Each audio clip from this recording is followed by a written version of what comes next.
ॐ नमः सिद्धेभ्यः।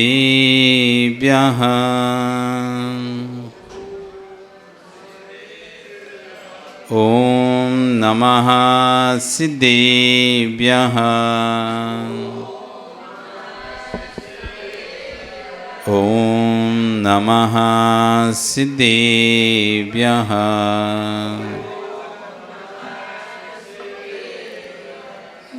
तिर्यर्ये खगिणाये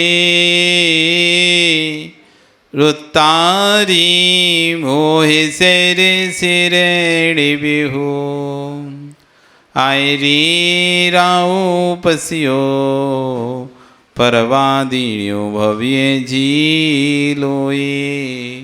नमो अरिहन्ताणं नमो सिद्धाणं नमो आयरीयाणं नमो वच्छायाणं नमो लोये सविशाणं। बोले अनंत अनंत परमेष्ठी भगवान की, आदिरम आदिनाथ भगवान की, वर्तमान शासने महावीर भगवान की, आचार्य श्री 108 उमा स्वामी महाराज की, आचार्य विशुद्ध सागर जी महाराज जी की, अहिंसा में विश्व धर्म की।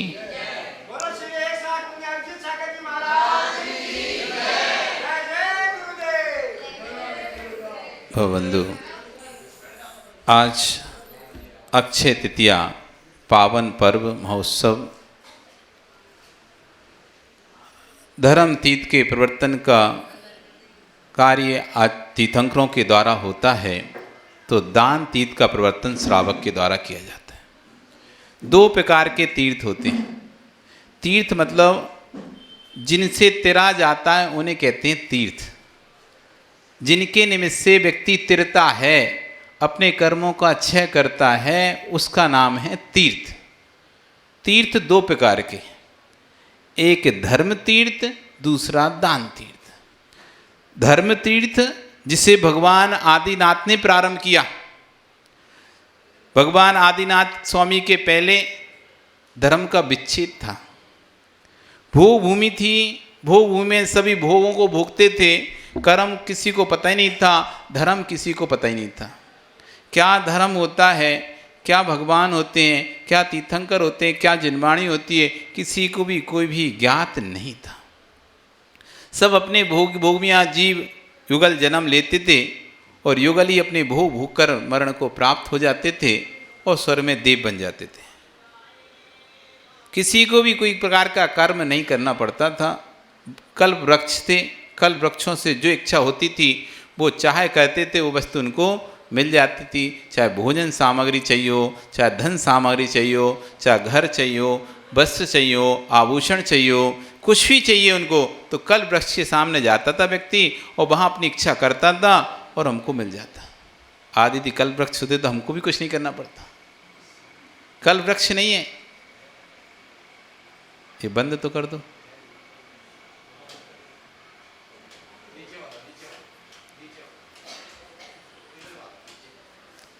कल्प वृक्ष नहीं है तो हमको यहाँ पर कर्म करना पड़ता, पुरुषार्थ करना पड़ता, तब जाकर वस्तु की प्राप्ति होती।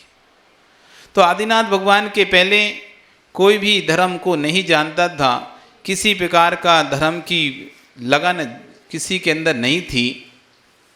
आदिनाथ भगवान को जब वैराग हुआ तो उन्होंने दीक्षा को लिया। दीक्षा लेने से धर्म चालू नहीं हुआ, क्योंकि भगवान जैसी दीक्षा लेते हैं वैसे ही मौन हो जाते हैं, किसी को कुछ नहीं बताते। क्यों? क्योंकि वे तीर्थंकर होने वाले हैं, अभी छद्मस्त हैं, पूरा ज्ञान उनको नहीं है। केवली होंगे तब संपूर्ण ज्ञान उनको होगा, तब वो जो कहेंगे वो सत्यार्थ होगा। हम जो भी कहते हैं वो एक दृष्टि से कहते हैं, हम जो भी बोलते हैं वो एक नय से कथन करते हैं, दूसरे नय का बोध नहीं होता। पिंकू, इस मंदिर की दीवार कौन से कलर की है? कौन से कलर की है?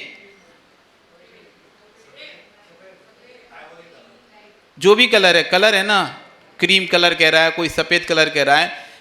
तो ये मंदिर की दीवार, अब जब तुम कहीं जाओगे तो किसी से क्या बोलोगे? मंदिर की दीवार कैसी थी? सफ़ेद कलर की थी, क्रीम कलर की थी, पीले कलर की थी, कुछ भी कहोगे। लेकिन जो व्यक्ति इस दीवार के उस साइड खड़ा हुआ है जो व्यक्ति इस दीवार के उस साइड खड़ा हुआ है वो वहां से मंदिर की दीवार को देख रहा है, वो कौन सी कलर की दीवार कहेगा? वहां तो लाल कोई कलर नहीं था, वहां तो दीवार पे कोई कलर ही नहीं था। क्यों? कोई प्लस्तर नहीं था, ईंट लगी हुआ था, प्लस्तर, कोई कलर ही नहीं। वो क्या कहेगा? कोई कलर नहीं था, ईंट का ही जो कलर था वही लाल कलर था, बाकी कोई चूना या रंग रोशन नहीं था। आपने इस साइड से देखा तो आप कह रहे हैं मंदिर की दीवार सफ़ेद है, क्रीम कलर की है। दूसरे ने उस साइड से देखा, वो कह रहा है मंदिर पर कोई कलर ही नहीं हुआ है। अब सत्य किसकी बात है? तुम्हारी कि उसकी? सत्य किसकी है? दोनों की है। पर सत्य हमारी, ना तो हमारी पूर्ण सत्य है ना उसकी पूर्ण सत्य है। दोनों ही एक एक पक्ष से सत्य हैं, दोनों ही एक एक पक्ष से सत्य हैं, एक एक दृष्टि से सत्य हैं, लेकिन दोनों ही पूर्ण सत्य नहीं है। क्योंकि छद्मस्त क्रम से वस्तुओं को जानता है, एक को जानता है, उसके बाद दूसरी को, फिर उसके बाद तीसरी को। इसलिए छद्मस्त का ज्ञान पूर्ण सत्य ज्ञान नहीं है। छद्मस्त मतलब जिसको केवल ज्ञान नहीं हुआ उसको कहते हैं छद्मस्त। छद्म अवस्था, छोटी अवस्था, अभी क्षुद्र अवस्था, ज्ञानावरणी कर्म का भी आवरण डला हुआ है। जब तक आवरण किसी वस्तु पर डला रहता है तब तक वस्तु का पूरा ज्ञान नहीं होता। एक थाली पर पर्दा पड़ा हुआ है, एक थाली पर कपड़ा रहा है, उसके अंदर बहुत सारा सामान है और ऊपर से कपड़ा डाल दिया है, थोड़ा सा कपड़ा उसको हटा दिया है। मान लीजिए फल हैं, कई प्रकार के फल उस थाली में रखे हैं और थोड़ा सा पर्दा हटा दिया है। अब आपसे पूछा जाए, बताओ थाली में कौन कौन से फल कितने कितने हैं? बता पाओगे? आप तो सिर्फ उतने ही फलों के बारे में बता पाओगे जितने फल आपको पर्दे हटा हुआ दिखाई दे रहा है। जितना फल ढका हुआ है आपको नहीं पता वो मौसमी है कि अनार है कि संतरा है कि आम है कि क्या है, आपको कुछ ही नहीं पता। आप कहोगे बस फल है, लेकिन कौन सा है ये नहीं बता सकते क्योंकि वो ढका हुआ है। और जैसे यदि उसका आवरण पूरा हट जाएगा, थाली पे से आपने कपड़ा पूरा हटा दिया, अब तो आप बता सकते हो ना कौन से फल कितने कितने हैं। ऐसे ही भगवान का जब तक आवरण रहता है तब तक वो छद्मस्त रहते हैं, और जब उनका आवरण हटकर केवल ज्ञान प्राप्त होता है तब पूर्ण ज्ञान प्रकट होता है। तब भगवान मुंह से नहीं, फिर सर्वांग से बोलते हैं। फिर मुंह से के लिए नहीं, पूरा शरीर से ही उनके ध्वनि खिड़ती है, जिसे अपन कहते हैं दिव्य ध्वनि। दिव्य ध्वनि आती है उनकी। भगवान आदिनाथ ने दीक्षा ली, मौन हो गए। भगवान आदिनाथ ने दीक्षा ली, मौन हो गए। किसी को तब भी धर्म नहीं पता था। उनके साथ 4000 राजा भी क्या हुए? दीक्षित हो गए। उनको नहीं पता था ये दीक्षा है। सिर्फ ये तो आदिनाथ भगवान को पता था, क्योंकि वो 3 ज्ञान के धारी होते हैं। भगवान कितने ज्ञान के धारी होते हैं? 3 ज्ञान के, मति ज्ञान, शुद्ध ज्ञान और अवधि ज्ञान। 3 ज्ञान के धारी होते हैं। तो उनको जाति स्मरण हो गया, अवधि ज्ञान हो गया कि अरे मैं क्या कर रहा हूँ, मुझे तो दीक्षा लेकर अपना कल्याण करना चाहिए।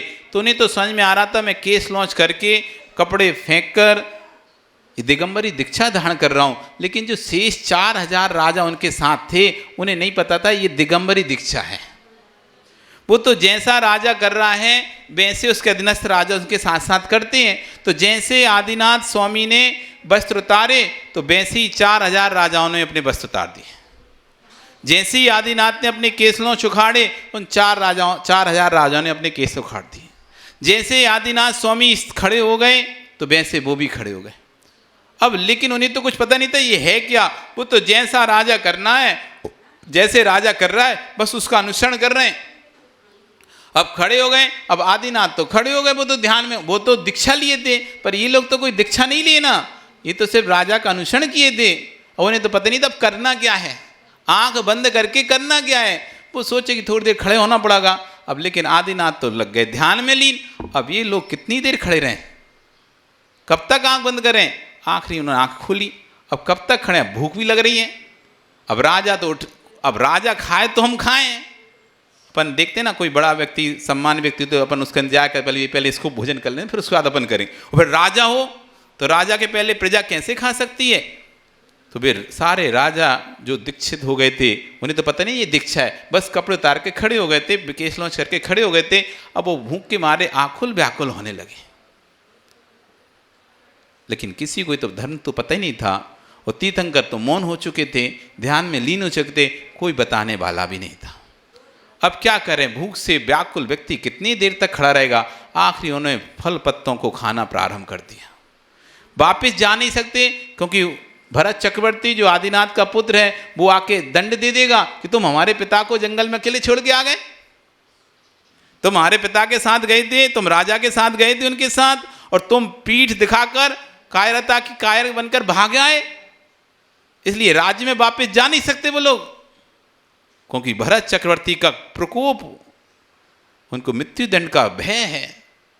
रहना यही है, राजा को छोड़कर जाना नहीं है। पर भूख से व्याकुल, तो कोई कुछ फल खाने लगा, कोई पत्ती खाने लगा, कोई कुछ।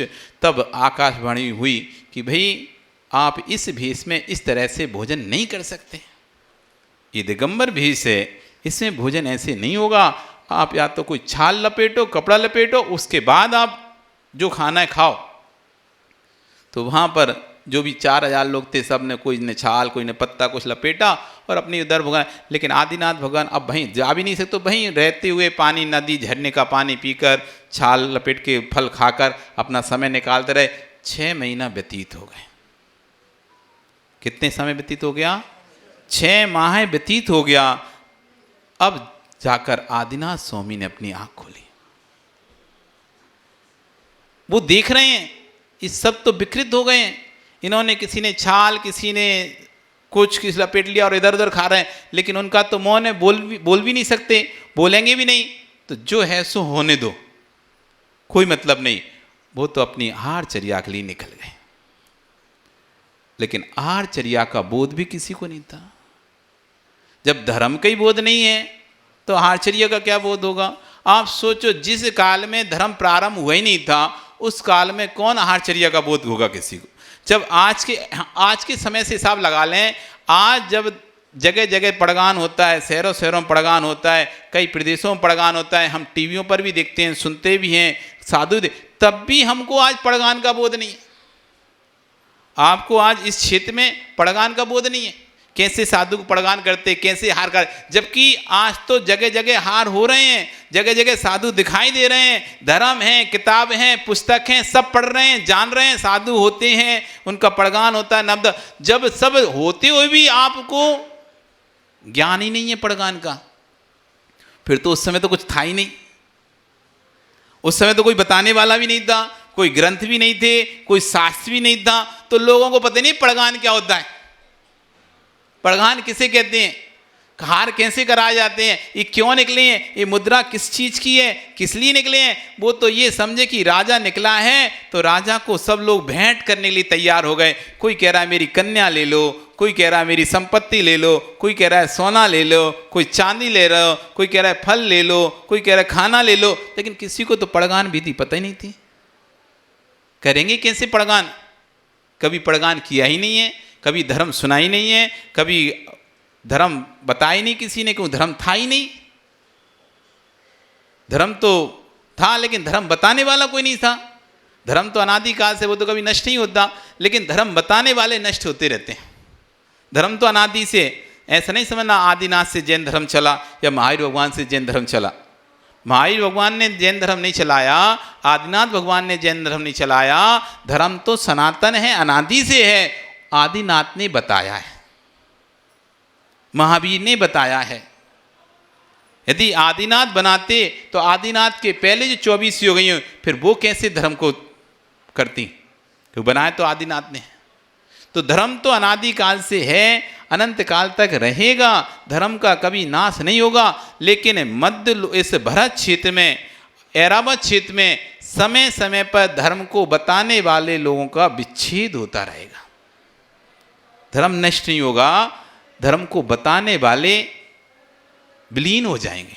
जैसे अभी विलीन हो गए, तीर्थंकर चले गए, श्रुतधारी भी चले गए, अब मुनिराज बचे हैं, तो वो भी इस पंचम काल के आखिरी तक विलीन हो जाएंगे। 6वें काल में कोई भी धर्म को बताने वाला नहीं होगा। तो इससे मत समझना कि धर्म नष्ट हो गया।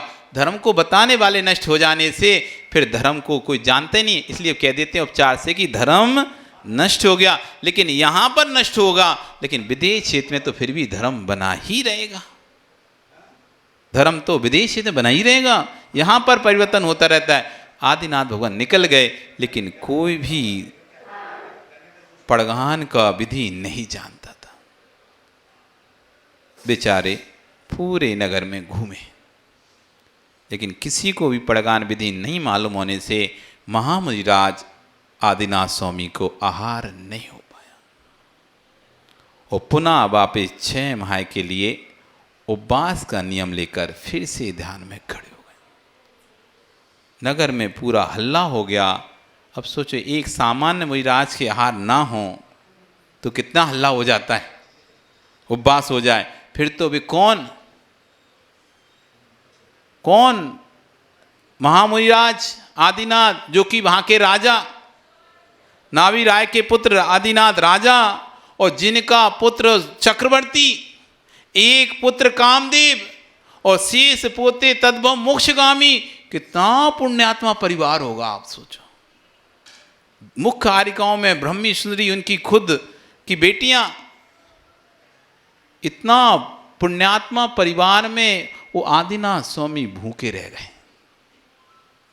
कोई को पड़गान विधि ही नहीं पता थी। क्या था, कर्म किसी को नहीं छोड़ता, चाहे तुम सामान्य मनुष्य हो, चाहे तीर्थंकर महान पुण्यात्मा जीव हो। भगवान निकले, क्या सौदामिंद्र सो गया था? जो सौदामिंद्र भगवान के कल्याणक बनाने उनके चरणों में बैठा रहता है, उनका गर्भ कल्याणक बनाता है, उनका जन्म कल्याणक बनाता है, उनका तप कल्याणक बनाता है, ऐसा सौदामिंद्र जो कि किंकर की भांति उनके चरणों में पड़ा रहता है, क्या वो लोगों को नहीं बता सकता था कि भाई ऐसे पड़गान करते हैं? ठीक है, लोगों को तो नहीं पता, लेकिन सौदामिंद्र तो हजारों तीर्थंकरों के, अनेक तीर्थंकरों को पंचक्षणक बनाता है, उसे तो सब पता है ना सौदामिंद्र को, उसे तो अवधि ज्ञान है, वो तो सब जगह जाता है, वो बता सकता था कि ऐसे पड़गान करते हैं, ऐसे आर कराते हैं, लेकिन वो भी तो कुछ नहीं बताया। कहते हैं कर्म बड़ा बलवान है। जब कर्म का उदय आता है तो बास में रखी हुई वस्तु भी होती है तो हमको नहीं दिखाई देती। हमारे लोग ही उस विषय में जानते हैं, तब भी वो नहीं बता पाते हमको। स्वयं सौदामिंद्र जिनके यहाँ किंकर की भांति रहता था, वो भी उसको जब उनका कर्म को उदय आया, वो भी विस्मित हो गया कि मैं भैया जाके सबको बता दूं हार विधि ये होती है। क्या था कर्म का उदय? जब आदिनाथ स्वामी राज्य अवस्था में थे, प्रजा जन आई कि ये बैल हमारे घास खा जाते हैं, हमारा खेती को बर्बाद कर देते हैं, फसल खा जाते हैं, तो तीर्थंकर स्वामी ने कह दिया मुसिका लगा दो इनको, मुंह पर कपड़ा वो रस्सी का वो बांध लो, जिससे तुम्हारी फसल को नष्ट नहीं कर पाएंगे, फसल नहीं खा पाएंगे। उन्होंने तो राज्य अवस्था में बैलों को मुसिका लगाया था, मुनि बनकर उनके मुंह पर मुसिका लग गया। महामुनिराज होने के बाद भी उनको आहारचर्या का लाभ नहीं हुआ। इसलिए भैया कभी किसी के भोजन पर रोक टोक नहीं लगाना, किसी को भोजन से नहीं रोकना, किसी भोजन में टोका नहीं लगाना, किसी खाने से थाली से मत उठाना। यदि कोई थाली पे भोजन कर रहा हो, तुम्हें कितना भी काम हो, भैया तुम पहले भोजन कर लो फिर ही बताते हैं। ना कोई ऐसी खबर सुना देना उसे, वो कर रहा था शांति से भोजन और तुम जाकर जल्दी अरे यार तुम पता है ऐसा ऐसा हो गया, अब बेचारे का सारा भोजन छूट गया। घर में कोई काम भी आपको हो तो पहले सामने वाले को भोजन कर लो, भोजन कर रहा है उसे खाना खाने दो। माता बहुत संभल के रहना चाहिए आपको। आप जब ये आते ना आपके बेटे के पिता, तो पूरे दिन भर की उसी समय बैठ जाती सुन सुनाने के लिए। जैसे उन्होंने थाली का पहला कौर तोड़ा और मुंह में रखा और आपका टेप रिकॉर्डर शुरू। वो अमुक ऐसा कह रहा था, वो ऐसा कह रहा था, उसने ऐसा कहा, उसने ऐसा किया, तुमने ये नहीं लाए, तुम वो नहीं लाए, तुमने ऐसा नहीं किया। अरे शांति से भोजन तो करने दो उसे, भोजन ही नहीं करने देते, टेप रिकॉर्डर चालू हो जाता।